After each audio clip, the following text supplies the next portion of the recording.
beautiful lady. Hi. That was a great recording. I want your hair.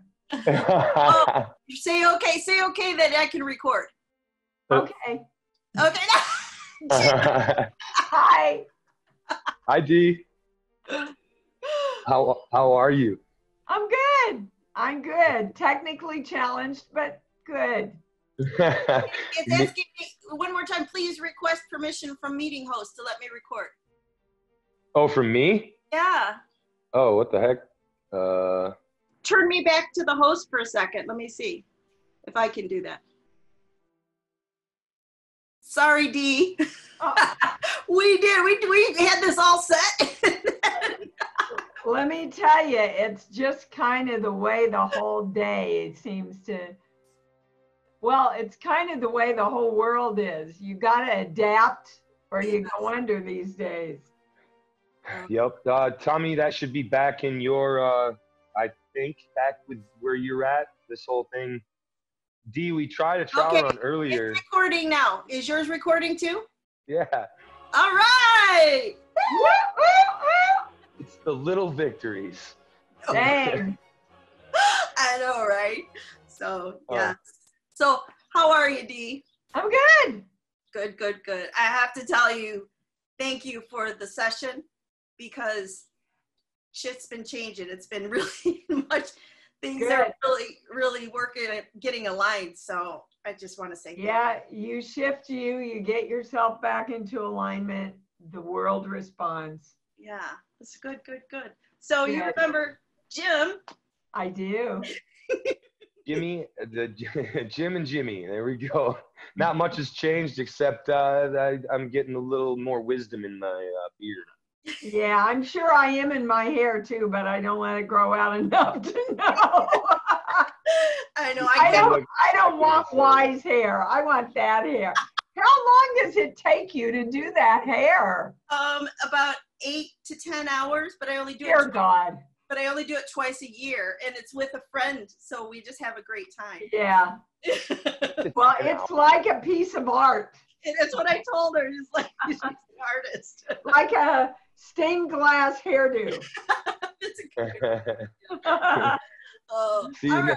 None of us have changed a bit over the years. It's perfect. Yeah. I love it. Right. I love it. So we wanted to talk a little bit about Horror Vision 2020. No. Okay. Well, how? Okay. What do you want to know, baby? We're just talking about different ideas and different things that we want to do, because when I talked to you about it, you said something about if we do it, we can make it more interactive. And that's what this is the beginning of, the start of everything. So once we get these going, then we're going to start. We'll ask you to come on and we'll promote it so people can come on and do interactive with you. And then if they want to have you autograph stuff or things, they can either send you stuff, or probably better that you just sign it in front and then they can Venmo or whatever. Might be fun like that. Okay. Yeah. I'll just call Lauren and tell her what you said. No, but what do you know? I call her my RT. What's RT? I don't know what I'd do without her. I'm telling you, I feel like I'd be walking blind through half the world here because of all this technology, especially now that we have to do more technology, you know? And that's like, it's crazy because me and Tommy had like a couple months prior to this whole thing coming to light and everything happening and changing, we had talked about how we can bring like a Comic-Con or a convention to everyone in America from anywhere they want. Genius. It's a genius idea, guys, especially now, but really anytime. Right. Well, I'm glad we got it started ahead of time. We had no idea. Nobody had any idea that we would be quarantined. I didn't even know this could be a possibility. So. Well, I think you're speaking for the rest of the world. Yeah. You know, but is it Ford, Henry Ford?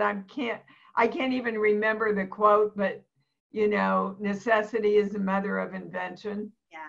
And if you don't go into your victimness, Right. then you can go into the world of all possibilities and start creating some pretty cool stuff. Yes. So I just think this is really an ingenious idea, Tommy.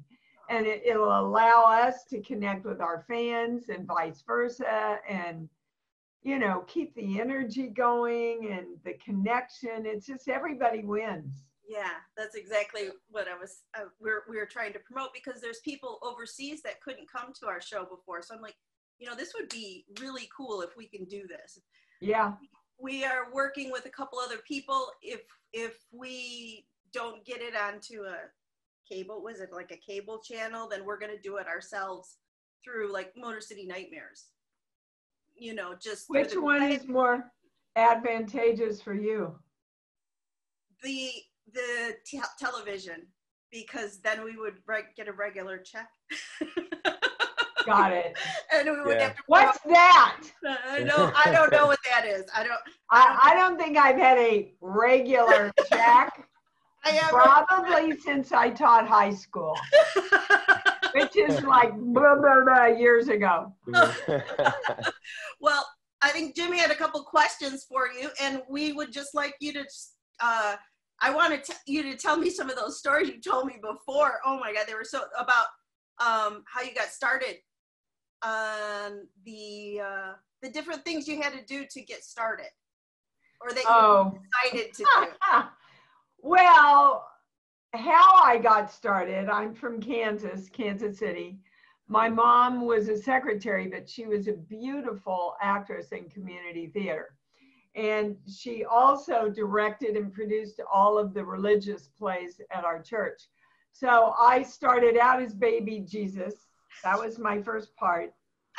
I worked my way up to the Virgin Mary, which a lot of guys are laughing about right now. And then my mom wanted me to have something to fall back on, right? So I got my teaching degree, taught a year of high school, and went, okay, if I don't leave now, I ain't ever gonna. So I moved to New York, never been out of Kansas, but you know, I am a huge believer of naivete and blind faith, Tommy, because when you're naive, you don't have a lot of fear built up. And if you don't have a lot of fear built up, then anything's possible. Yeah, because you don't know what you can't do. That's right. You don't even think about what you can't do, you know? So here, you know, and I have to tell this story. It's such an amazing story. In the library at the school I taught at, we got the New York Times. And in the New York Times, there was an article about a little night music, that how Prince was looking for an unknown.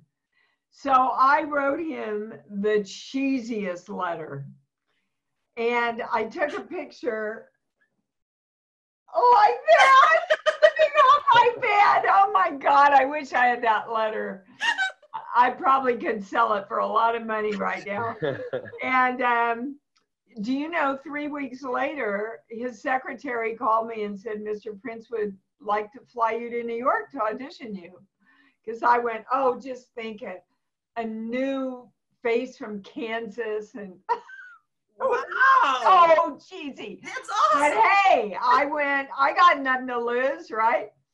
So being raised in a religious house in Kansas, I had already bought my ticket, so I was not going to lie about that, even though Mr. Prince would have flown me first class and maybe brought me in the day before. But oh no, I said, oh my gosh, that's the day I land in New York.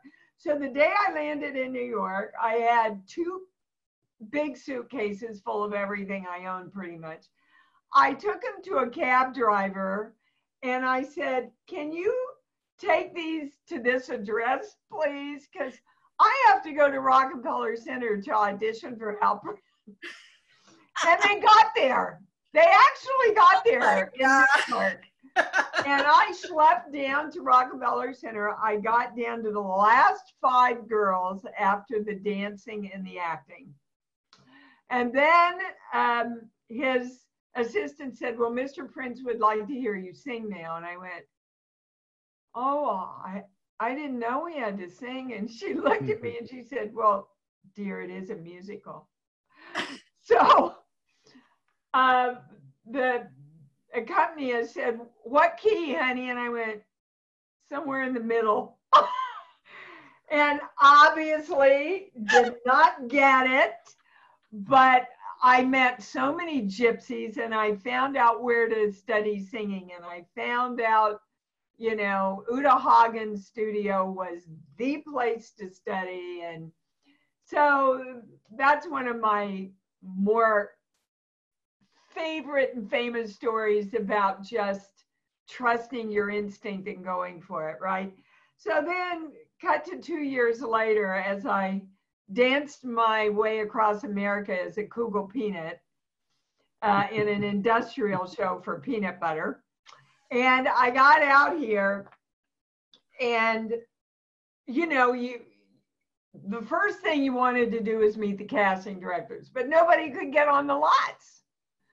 So I thought, well, what do we do in Kansas when we want to go meet new neighbors and stuff? We bake cookies and we take them cookies. So I made a shitload of chocolate chip cookies and wrapped them up in cellophane with bows, drove up to the guard gate and said, yeah, I got a lot of deliveries here. He said, okay, go on through. And so I spent the whole day taking cookies to casting directors. The last one was Reuben Cannon, who was the head of casting at the time. He came out and he went, oh, chocolate chip cookies, they're my favorite. Come on in, let's talk for a few minutes. While I was in there talking to him, he got a call from the stage. The girl that was supposed to play the waitress was sick. And she had 5 lines with a star. And the star's last day was that day. He covered the phone and he looked at me and said, what size do you wear? I said, what size do you need, honey? I stuffed myself into that size 4. And that was my first gig on film in LA. Wow. What movie was it? It was a TV show called Lucas Tanner. Wow. David Hartman was starring in it. Yeah. That's And awesome. Barry Sullivan was the guest star. And I play the cocktail waitress. He's having a heart attack. And so you know me, I just go in and go for it and do exactly what I would do. And the director walks over to me and he says, Miss Williams. I went, it's Wallace.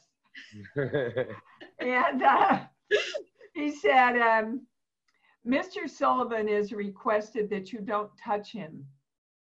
I went, what? How am I supposed to save him if I can't touch him? I can't loosen his tie.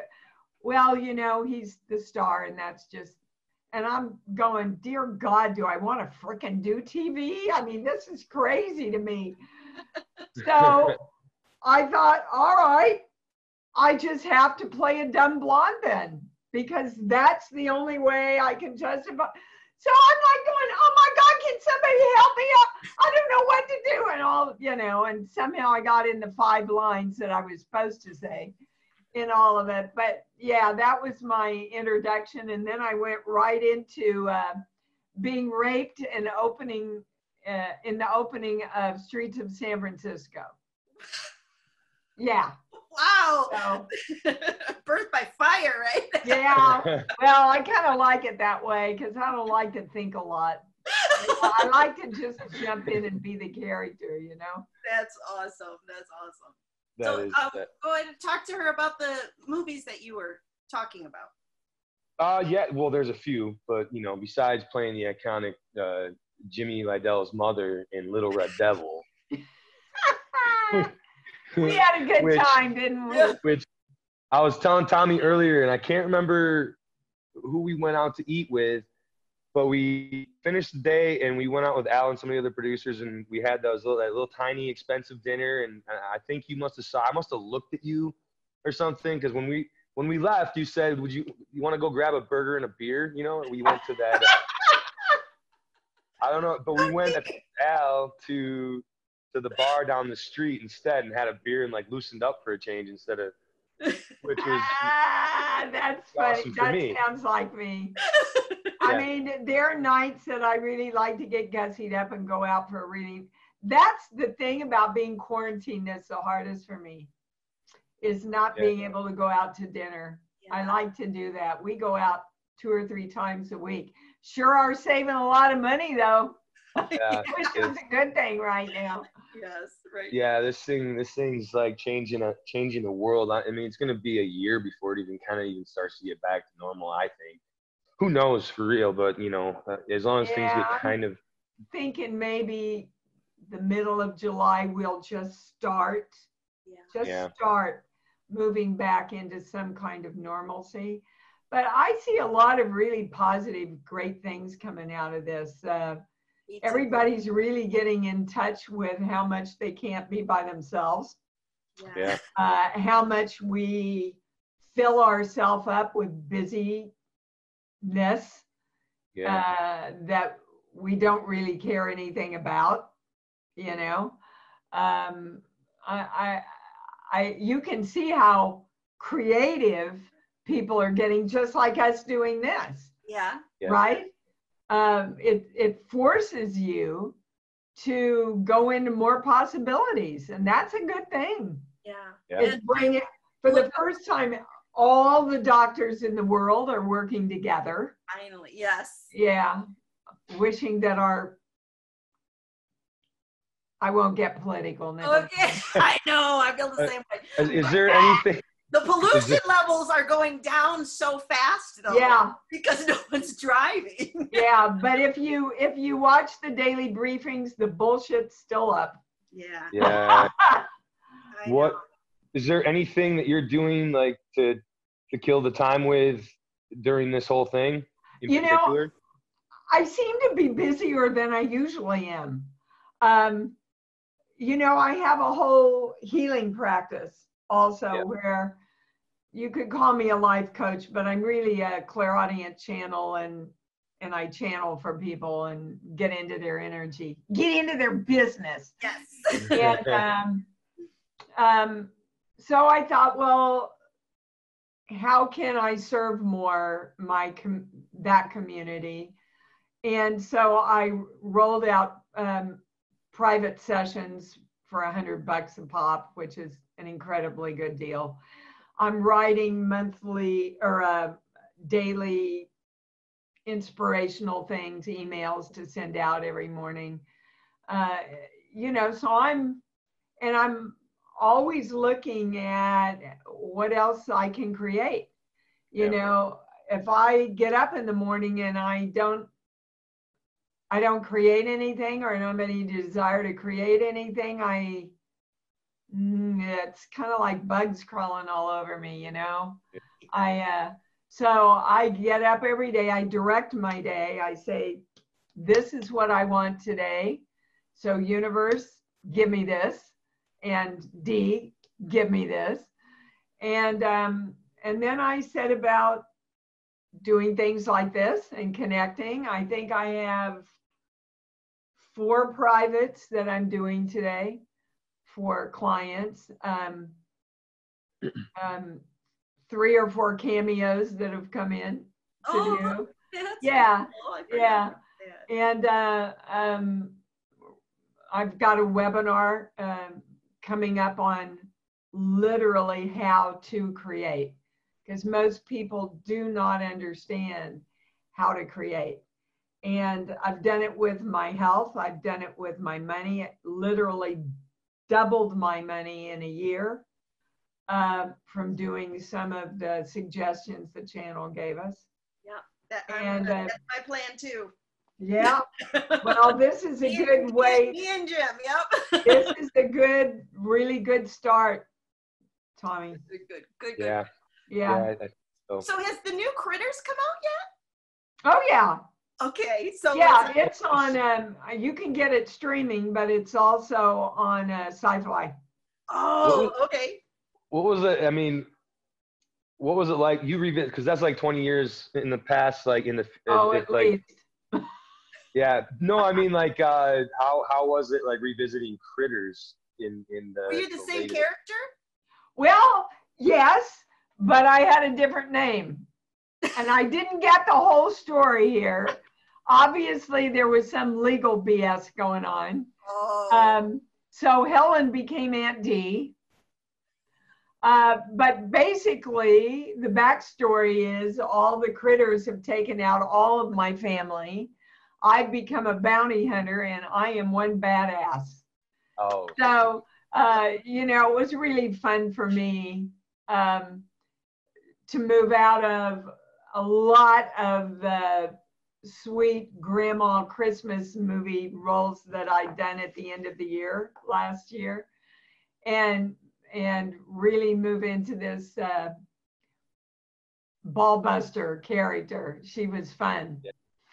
Unfortunately, a lot of my stuff was lost after I got down there. Like your luggage stuff? Or? Well, no, like scenes Scenes. that Oh. we couldn't do. We ran out of time, or they couldn't get the location or the money, you know, whatever. So 2 of my favorite scenes ended up not being done. But it's a great ride. Anybody that loves the Critters franchise is going to have a lot of fun with it. When I saw, because I didn't realize that they did a reboot of it. And when I was a kid, Critters used to scare the crap out of me. Oh, you're Like, so wussy. I was like, man, those things are like, they're not like in a fun way though. I mean, well, Wuss. I was like 5, 6. So when I'd have dreams at night, and it'd be like Critters or the Marshmallows, Stay Puft Marshmallow Man from Ghostbusters scared me. In Dear dreams. Lord. Yeah, I have a very wild imagination though, and I think You that's think? a big. So the thing when I was like, because I think the first one I was probably 5 or 6 or 7, somewhere in that age range. So like those little things tumbling around the forest, devouring everything was like, yeah. So Yeah, that can be scary for a kid that young. All right, I'll let you off the hook then. I thought you were like 11. I'm going. Oh, It's so possible. I might be exaggerating here as well. I'm not sure. I just think that's kind of cool to revisit that. And you're such an iconic and well-known actress, and you're always working. So, like, is there anything that got put on hold while, like, this whole thing happened? Oh, dear God. There were like 3 or 4 things that we were ready to go into negotiating. I don't know if they'll ever get done now. Right. But I have 3 pictures that I did get in. Await the Dawn, which is a really interesting horror sci-fi kind of mixture. Okay.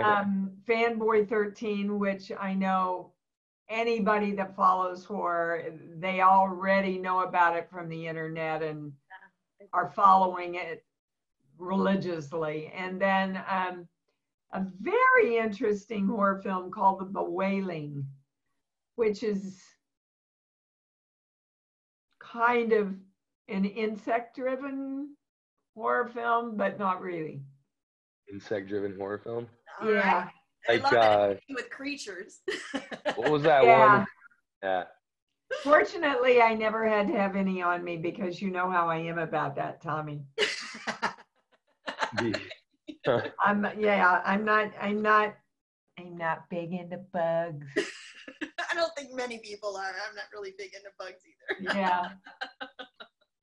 I got my kitten. I'm good.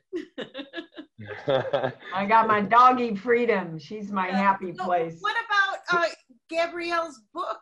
Is that still going to be? Oh my gosh. Yeah. And there's some people interested in it, taking it maybe to a limited series. That's perfect. Now, but I'm telling you, if you've got time off, like who doesn't right now, and you want a good book that's a fast read, that's fun, So and life-changing. it is. If anybody in your life's ever shit on you, you want to read this book. Eat, Pray, #FML.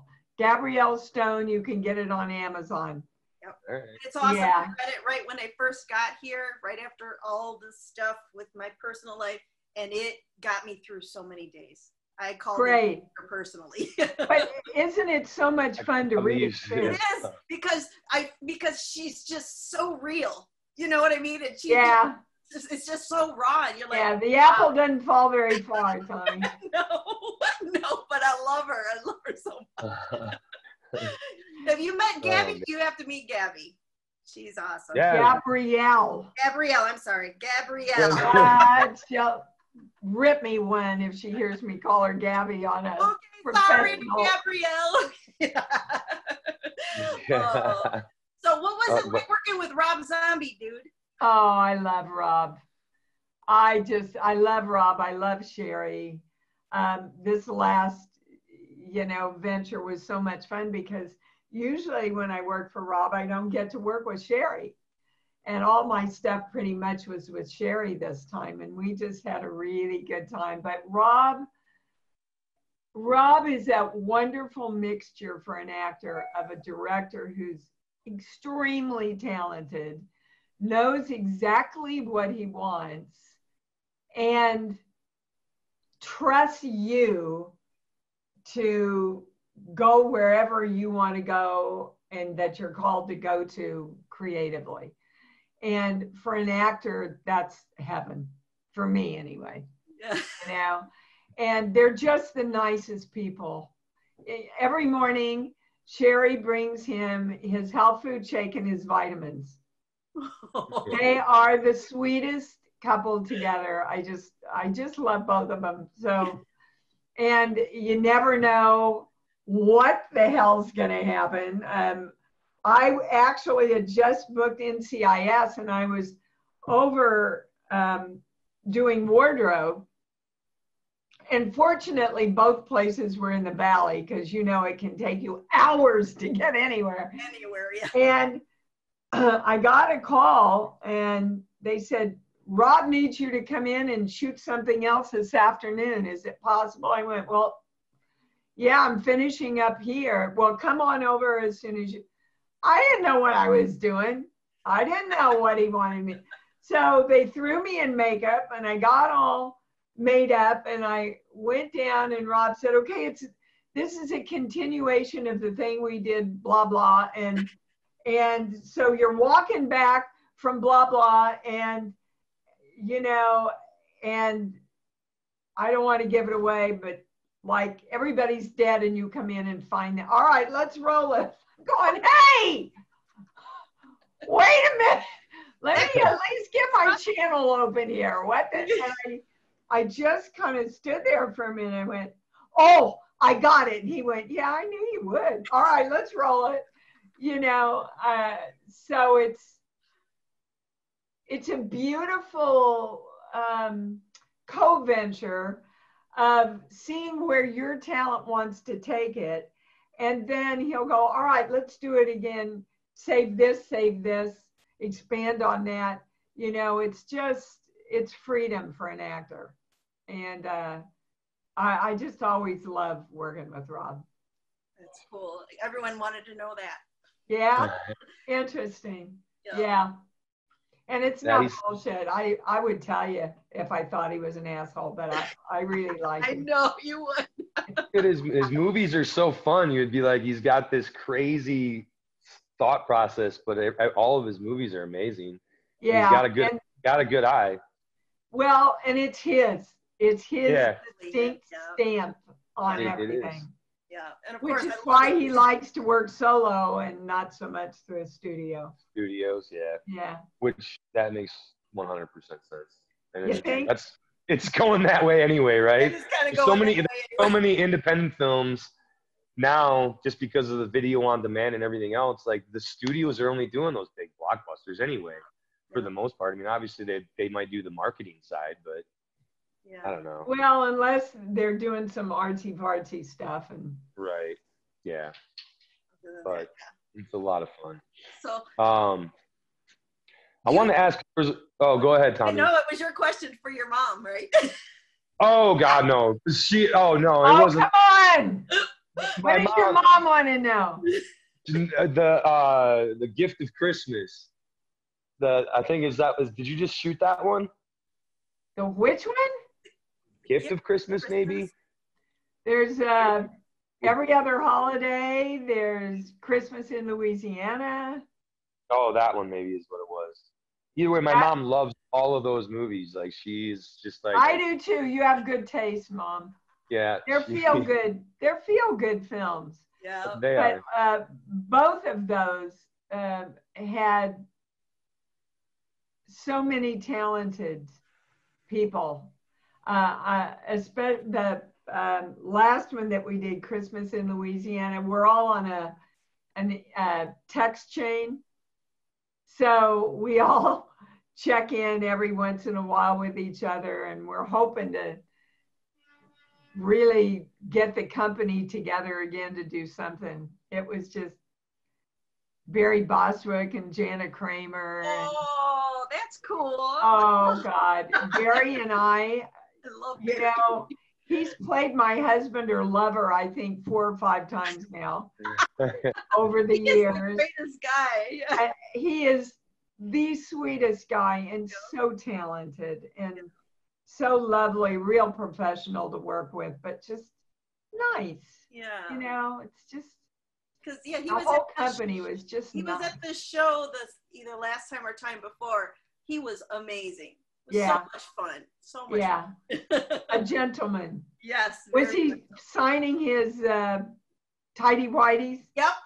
Of course. He was telling me, yeah, I found this place and I get them all in bulk. And I said, the mailman probably comes to your house and goes, good God, do you mess yourself every day, dude? Yeah, it's for Rocky Horror, right? Yeah. Yeah. That's awesome. No, cool. Incredible. No, Jim's mom, I love those shows too because I can watch them with the kids and like my nieces and nephews. So those are really fun. I go home for Christmas and I spent like 7 days watching like those Hallmark or any Christmas show out there. She knits away and I just sit there and I get hooked. They suck you in. I'm just saying. I know it's not horror related, Tommy. They open your heart. They make you feel good. We all need that right now. Do you guys know Ralph Kanefsky? Right. Ralph, he's a director. He directed like The Hazing and Art of the Dead. Oh, yeah. He writes a bunch of those, both the Lifetime Christmas movies. Of course he does. Those. And Rebecca McKendry, she is the teacher at USC for directing. Yeah. She does horror stuff. She's with Fango. Well, I spend half my life doing horror films and the other half healing people from fear. Go figure. You know?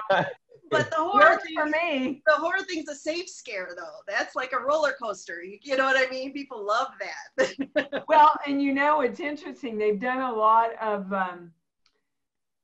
studies with young kids about how they always want to go back to the scary parts in all the Disney films so that they can practice handling their fear.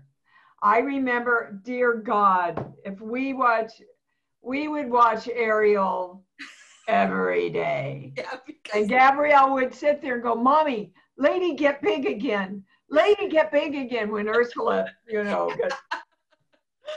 and that's what we do as adults. We go to watch horror and we go, yeah, well, what's a little coronavirus? I sat through King Kong and I sat there. Right. Man. So we're all still learning that we have control over our own fear. Yeah. Yep. So, absolutely. That was awesome. Thank you so much for your time, Dee. Oh my God. I literally could sit here and BS with you for the rest of the day. I think this is such an awesome, and Tommy, when I come to your show, I have 2 tables I know. of merchandise. I've got those amazing figures of the werewolf and Cujo and E.T. and Critters. Now, beautiful handmade. They're really collector's items. So I got a lot of really nice stuff for the fans next time I see you over this. All right, so I will work something up and start promoting. Yep. Okay. I'm sorry, I got to talk with my hands. Let's do it, baby. I like it. All right. Mikey likes it. Yeah, I didn't have much to say this whole time. We just let you talk. I got to sit back. No, that's the way it should be. You know, three good friends getting together. Yeah. I love it. Good. Me too. Well, have a great day, guys. You too. All right. Thank you. Keep creating. You too. Bye-bye. Talk to you very soon. All right. Bye.